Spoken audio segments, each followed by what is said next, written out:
Alright everybody, welcome back to Jeremy's Movie Corner, the show where I sit in the corner and I talk about movies. It's not really a welcome back, it's more of a first episode. Always trying something new here on the channel. So as some of you know, I saw Star Wars The Last Jedi 2 days ago and I was not a fan. A couple people have asked why I wasn't a fan. I didn't really go into it in the movie, and so I figured I would do a movie review. Before this was to happen though, I thought I should see it a second time. So this morning I went back to the theater. I saw it again at 11 in the morning with about 2 other people in the theater, and I do have to say I liked it a lot better the second time. I just caught a lot of things that I'd missed, and it was a lot more enjoyable when I already knew kind of what was going to happen. One of the main things that I had said about the first time I saw it is I thought the beginning was really cheesy. However, once I saw it a second time, I don't think that anymore. For the record, if you couldn't tell by the title, this is an extremely spoiler-heavy review.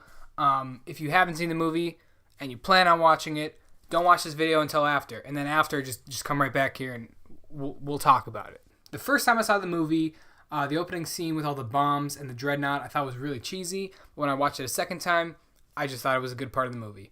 Kind of the original reason I didn't like it so much is that I didn't feel like it was really a Star Wars-y movie. If you're a fan of the series, you know what I mean by that. The second time I watched it, I think it still is, at the core, a Star Wars story. It was just presented in kind of a different way, and at first I was really not a fan of that.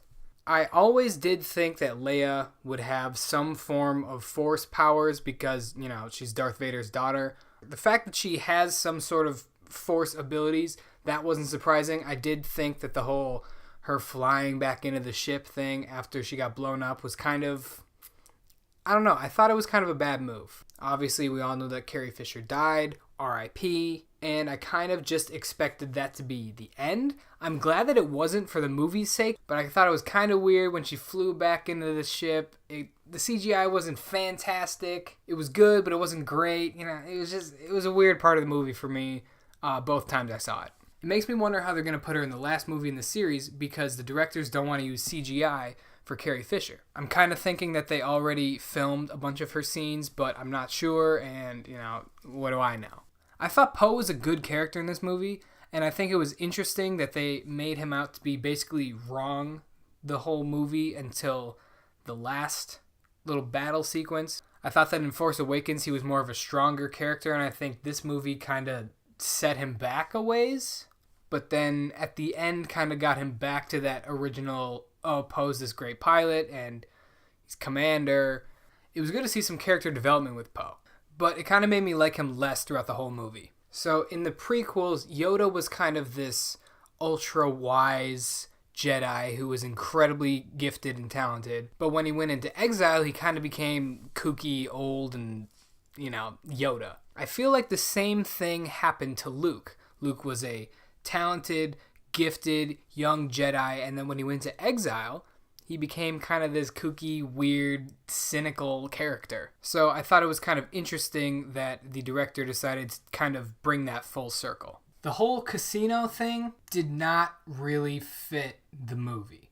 I feel like the only reason that they included it was because of the end scene with the children, but it really messed up the whole movie for me. The 2 main parts of the movie that I really didn't enjoy were that whole casino scenario and the fact that the New Order could not catch the Resistance. We're talking about the most highly funded, powerful, dangerous army in the universe, and they can't catch a ship, let alone that the ship is just moving. It's not like it's flying through space at crazy intervals.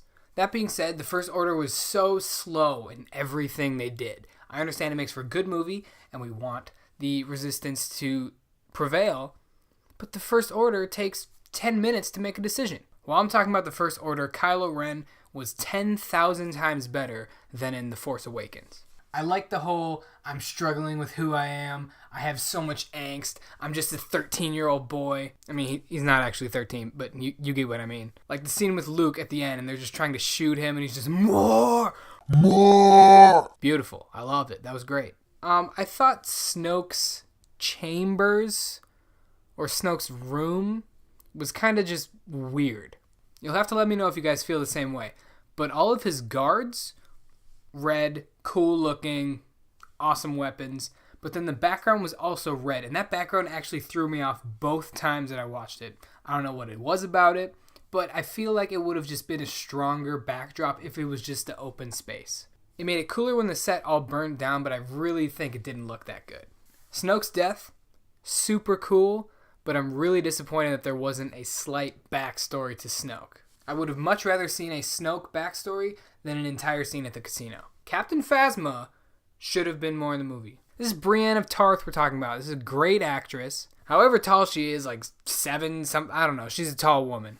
But she's this ultra powerful stormtrooper, and you saw her for a bit in The Force Awakens, but I really would have liked to see more, and I'm kind of upset that she died. I'm upset.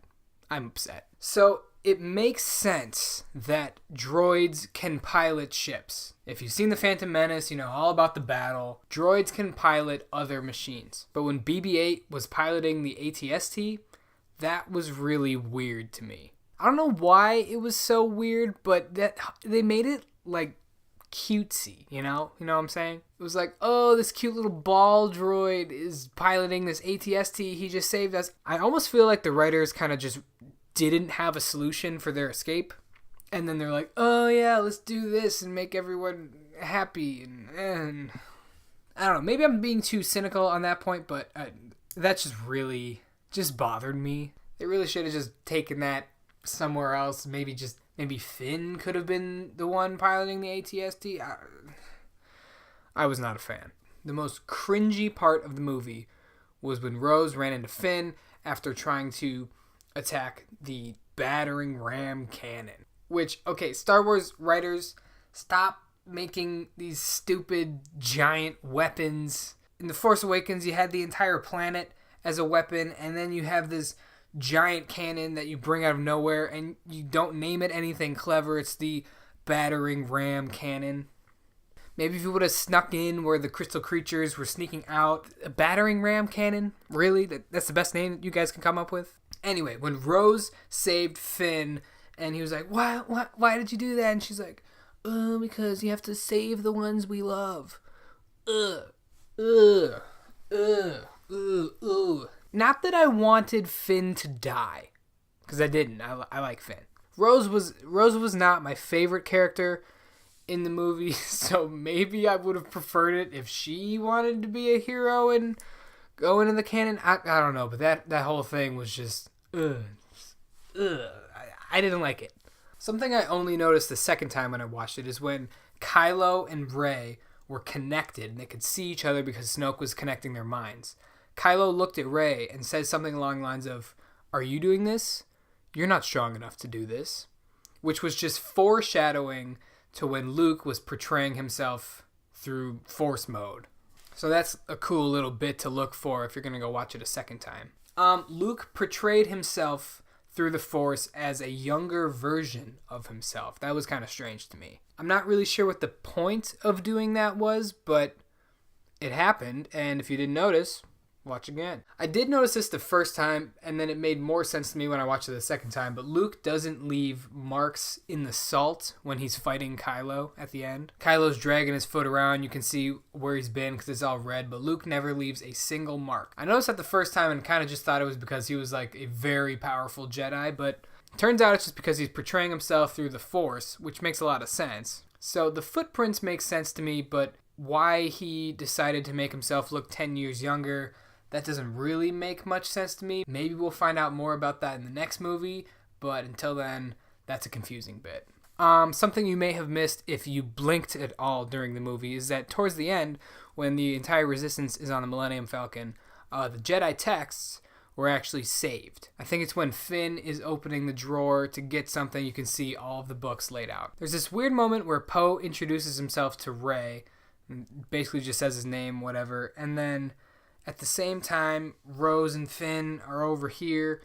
So I'm wondering if they're going to take this weird love triangle that they have and make Finn and Rose a thing and Poe and Rey another thing. I don't know. Honestly, Rose was probably my least favorite character in the movie. There were just a lot of really cringe moments with her, including when she said the thing about you save the ones you love. Like 90% of her lines when they were at the casino. It was just I have a lot of this when I was watching the movie. But after watching it a second time, I can definitely say that I enjoyed it more than the first. The first time I was just, nope, this is not for me. But it was actually a pretty enjoyable movie. It definitely does not stack up to the original 3. And I think both Rogue One and A Force Awakens were better than this one. But it was a pretty decent movie overall. It had those signature Star Wars things where it's like, you should take this entire thing out of the film. But at this point, that's something I'm used to when watching Star Wars. I think if the writers are able to make things flow better for the next movie, I will be much, much happier. In case any of you are wondering, this right here is my ranking for best movies to worst movies. In my humble opinion, the best ones are at the top, the worst ones are at the bottom. What do you guys think? Is this close? Is this kind of right? Is it not so right? Let me know. That's also where I'm going to end this episode of Jeremy's Movie Corner. I can't guarantee this is going to be a series. I can't guarantee that it's not going to be a series. I thought this was interesting. I'm using this microphone because my Rode mic, if you guys are loyal to the channel, you know is not the best microphone. And I haven't used this in a while. So I hope this provided some good audio. As always, guys, I've been daily uploading, so subscribe to the channel. Help me hit 200 subs. Don't forget to like the video. Drop me a comment of what your favorite Star Wars movie is. Here's all my social media links. Instagram, Twitter, Snapchat. Drop me a follow there. And as always, I'll see you tomorrow.